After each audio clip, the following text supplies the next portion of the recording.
Tonight's dinner is cheeseburger soup, so you're going to melt a tablespoon of butter or margarine, and then we're going to cut up 4 cups of cubed potatoes and 3/4 cup shredded carrots.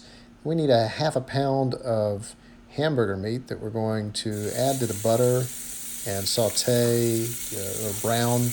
And we're going to add in some other items like the carrots. And then we're going to cut up some celery, about 3/4 of a cup of celery, and add in that celery. And we're going to brown the meat and the vegetables at the same time. Get ready to add in a teaspoon of dried basil.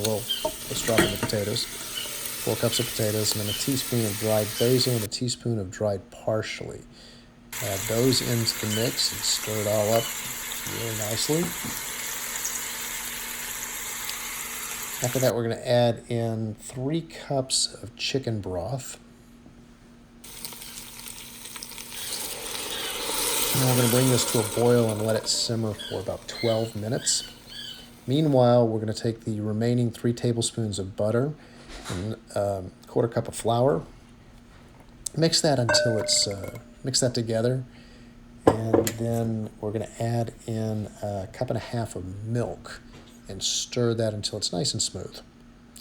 And then after our 12 minutes have passed, also cube 2 cups of cheddar cheese.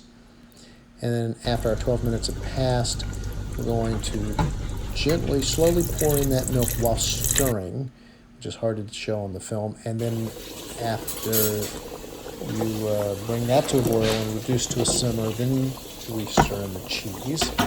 And after the cheese is melted, we're going to add in a 1/4 cup or so of sour cream and heat it through, and then enjoy dinner.